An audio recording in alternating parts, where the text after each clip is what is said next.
It's Luke here from Drainfast. We're here today with Karl from GWG Groundworks. And we're working on an MJ Gleeson site in Hadley Green. Hadley Green. Yeah, Stoke-on-Trent. They've been trialling now the MuckStopper for how long now is it? It's roughly about 4 months. Proved that beneficial already? Yes, very much so. I'd say it seems to have been a good gap in the market no one's filled. It's quite imperative that we keep the drains clean from an installation point of view, because on the final check for the NHBC, to get the certification of mortgage lending, they need to be clean.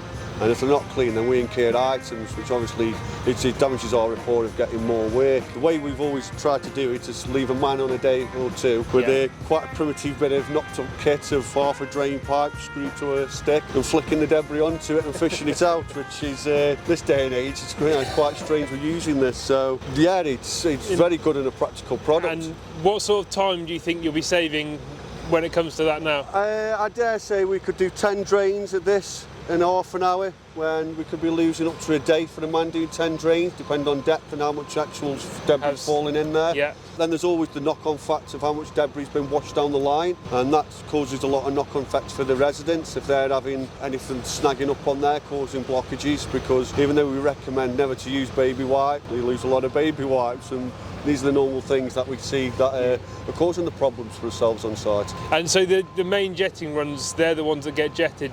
Yeah, they're the main jet ones. If it's anything from the domestic side, we have to do that ourselves. So there again, it's either the expense of bringing in jet washes and losing our labour, because everything's tight to the knuckle, 100 mile an hour. It's easy, it's hard to buy time. Yes. It's the most valuable asset, really.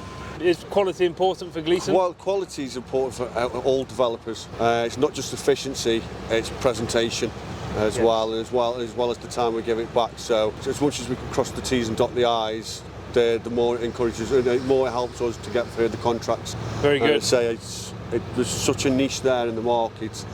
I'm surprised it's not been filled before, and the product seems to be something I'd highly recommend. Yeah. I'd like to continue to use that. They'll realise the time they save is when at the end, when it's so critical, where we have no time to get the house ready for the CML, and that's where I think it's going to pay dividends.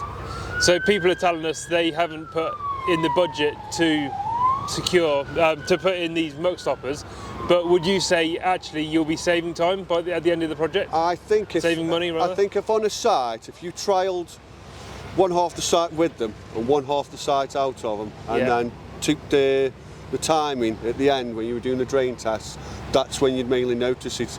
Because really they'll say, oh well, you're losing an hour's time at the beginning putting them all in, but it's at the end of the job when the developer gives you no time. You know, they say someone's moving to this house in 3 days, we need it ready. So that's when you save the time and it'll come to light more there.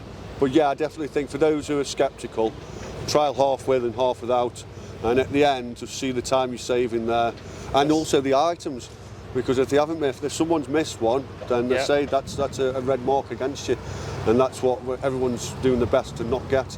You say in the private drainage again, that's where what really gets pushed out into the main drainage, isn't it? That's where we do a lot, but also a lot in the main runs as well as what your secondary product's going to sort of encapsulate. Even if it's the road sweepers, there's always the gaps down the side of the big ironworks, and everything falls down there, and we see ourselves when we lift them up. There's always a pile there. Would you get involved in the call-out charges after the residents and Morton's moved in? To be fair, it's the supervisor or the general foreman, etc., who's on site, he'll get a call and it's down to them. Or we'll get a call from sales, from customer care, and they'll always send the contractors out first to try and resolve it, to obviously not have to go down the more expensive route and getting the jetters out, because weekend charges for them can be quite phenomenal, or evening and night charges. So.